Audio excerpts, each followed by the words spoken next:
Hello. Today we're going to be learning about the founding documents. Some of the documents that we're going to talk about today were ones that inspired the founding fathers to write the foundational documents of our current government.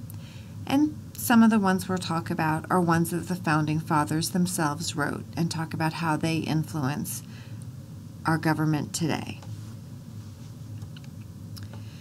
American constitutional government is founded on concepts or ideas articulated in the founding documents. We've learned about some of those founding concepts, and we've called them the founding principles of rule of law, consent of the governed, limited government, representative democracy, and so on. But what are the founding documents? Founding documents are the first rules or laws written by the founders of the United States. Who or what are the founders, you might be asking? The founders are the important people in the establishment of the United States. Thomas Jefferson, George Washington, Benjamin Franklin, John Adams, and so on. So where do we get these ideas? Most of the ideas that our founding fathers used came from ancient Greece and England.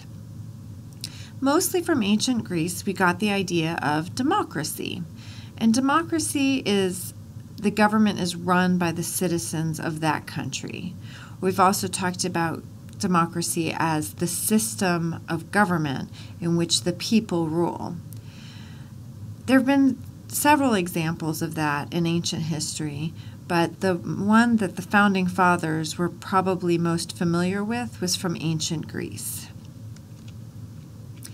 So today we're going to be talking about the first founding documents. We'll be talking about the Magna Carta, the charters of the Virginia Company of London that we started talking about in your warm-up, probably, the Mayflower Compact,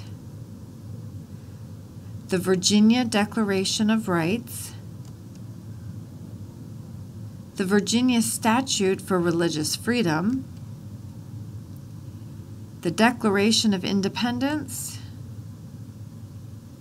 the Articles of Confederation, and we'll talk briefly about the current structure of our government, the Constitution.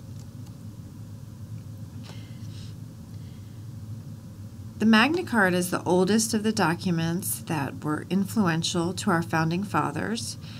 It started out because King John in England had treated the nobles of his country so harshly that they forced him to sign this document in 1215.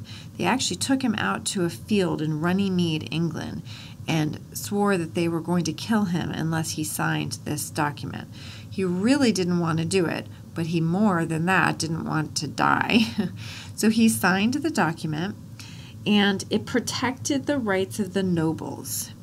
They didn't care so much about equal rights of men or the poorer people in their country at that time, but it still was a start in the citizens of a country having some rights. But this one just protected the rights of the nobles. And it did say that the people were treated, equal treatment under the law, and that the law was applied the same to everyone. So kind of more of a rule of law concept there. It did say that that the nobles were to have a trial by one's peers. The king couldn't just accuse them of a crime and put them in jail or just say they were guilty without having a trial. So this gave them the right of having a trial, and it wasn't just the king's favorite people who were running the trial or the people who were working for the king who were passing judgment on the nobles and might be very biased, but that they had to have a trial, and it had to be by their peers, not the king's people. And it made the king follow some laws. The king still had still had a lot of power that was not checked or limited in any way. But the Magna Carta was the first time that the king did have to follow some laws. Couldn't just do what he wanted to. Couldn't just say off with his head. He had to follow some laws. So, the legacy of the Magna Carta, or the way that the Magna Carta influenced our government, is that it established the rule of law. Like I said, for the first time, the rule of law, or the laws, were even above the king. He couldn't just do what he wanted to do. He now did have to follow some laws. So it limited the power of the monarch, which also gave us the legacy of limited government, because we were limiting the power of the government.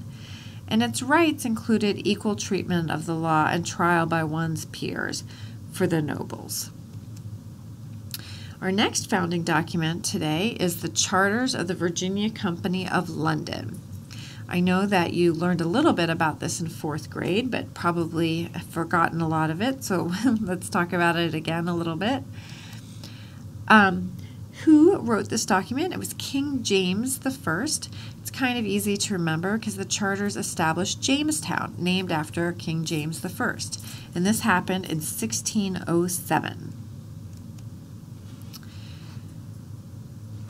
What was important about the Charters of the Virginia Company of London? Well, it guaranteed or promised British rights to the people who moved to Virginia.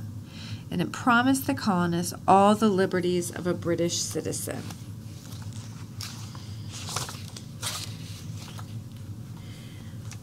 This was important leading up to the Revolutionary War and the Declaration of Independence, because the king started treating the colonists differently than he did with the citizens in England.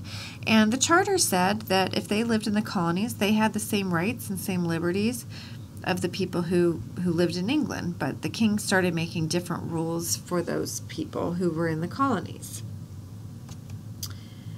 So, back to your warm-up. What was the purpose of the Charter of the Virginia Company of London? What is a charter? What colony did this document establish? You see those questions on your warm-up?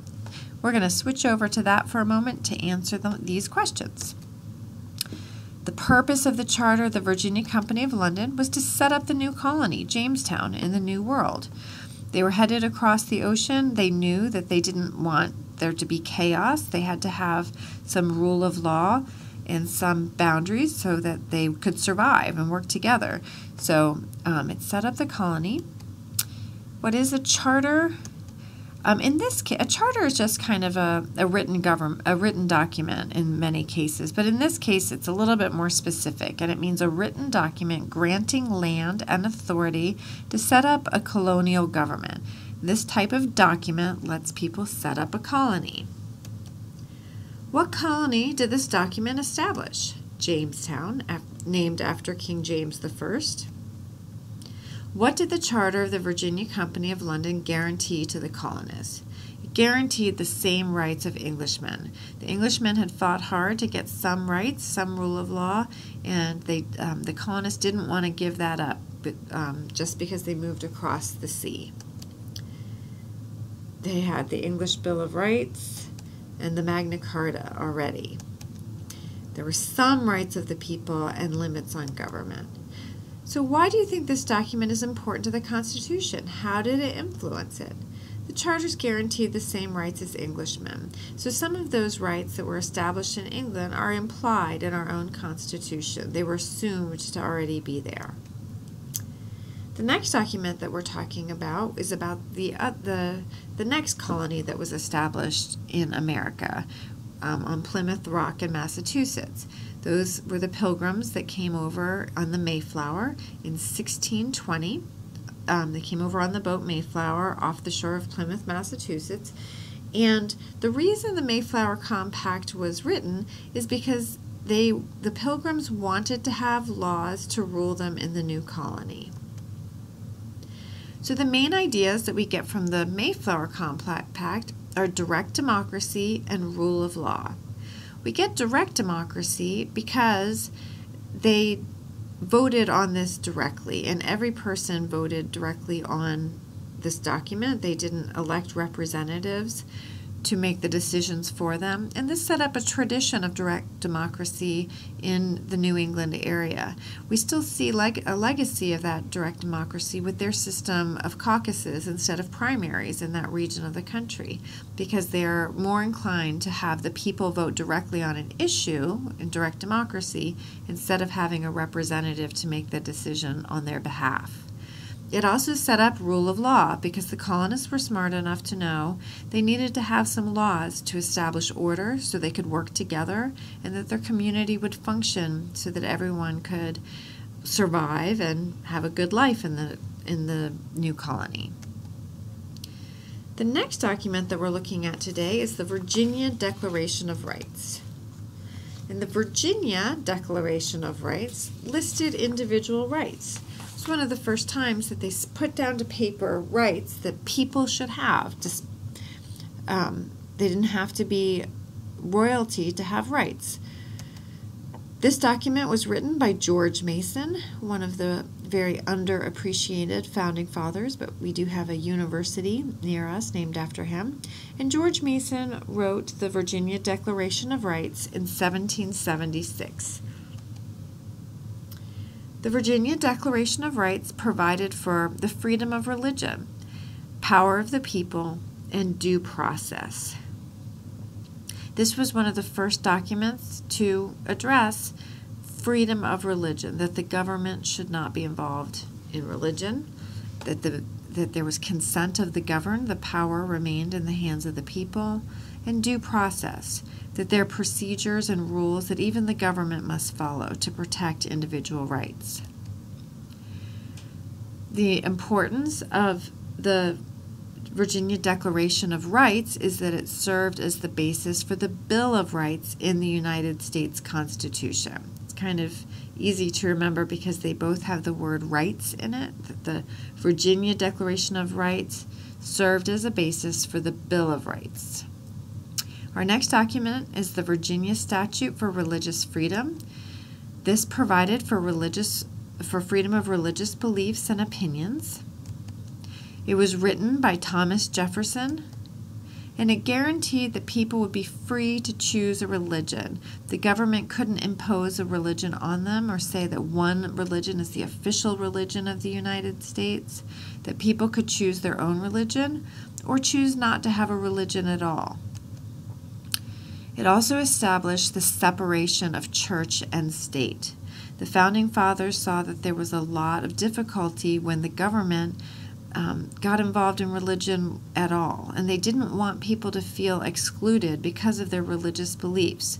So they said, the government and anything run by the government, like public libraries or public schools, should not have anything to do with religion. This is particularly important with courts, that some people may not feel as though they are getting a fair trial if there were symbols of certain religions everywhere and if it wasn't their religion. So it was very important to them to keep it separate. Church was in private life, and then the government, and it stayed out of the government, which was public life. We've already talked about the Declaration of Independence. And the Declaration of Independence, its main function is that it asserted the colonies were independent from Great Britain, that they broke up with England and they formed their own independent country, not a colony anymore, country. It was written by Thomas Jefferson and others. He was not the only person to have his ideas in there, but he was the main author of the Declaration of Independence, and it happened in July 4th, 1776. The Declaration of Independence listed the colonists' grievances or complaints against the king, declared the colonists independent from England, and it affirmed that certain unalienable rights, life, liberty, and the pursuit of happiness, that they were natural rights that nobody could take away. The Declaration of Independence also established the idea that all people are equal under the law. And it started the American Revolution. There's that little fact too. Our first form of government was the Articles of Confederation. We'll be looking at that a lot more next week. But the Articles of Confederation maintained that major powers resided with the individual states. The Articles of Confederation was our first try at a constitutional government, and it was called the Articles of Confederation. It didn't work out so well, but it was the first try. It was written by the members of the Continental Congress in 1781, and it established the first form of national government for the independent states. But this created weaknesses in the central or federal government. The states had a lot of power, and the federal government didn't have very much power at all. It was very weak. It didn't give any power to the federal or national government to tax. They couldn't enforce any laws. They could make a law, but they had no way to make sure it was being carried out. So what? So it led to the writing of the U.S. Constitution. And the Constitution of the United States, including the Bill of Rights, establishes the structure of the United States government. It's our current rule book on how our government works. And it tells the government what it can do and what it can't do. The Constitutional Convention wrote the Constitution in September 17, 1787. And the Constitution guarantees equality under the law with majority rule, and the rights of the minority are protected. The Bill of Rights protects the fundamental freedoms of religion, speech, press, assembly, and petition. And it affirms the individual worth and dignity of all people. So let's analyze this cartoon. Pause the video if you need to, but I want you to describe it. And again, put everything you see as if you're describing it to someone who doesn't have any sight. What is the message of the cartoonist? What is he trying to say? What is the bias? So let's think about what is the issue, and is the cartoonist for this issue or against the issue? And the perspective. Okay, go ahead and write about that. So what's important to understand about all these notes? American constitutional government is founded on concepts or ideas articulated in the founding documents, or we've called them our founding principles. And the founding fathers didn't come up with them out of nowhere. They were very smart men, but they were inspired by documents and history before them. Thank you so much for watching. Now listen for further instructions from your teacher.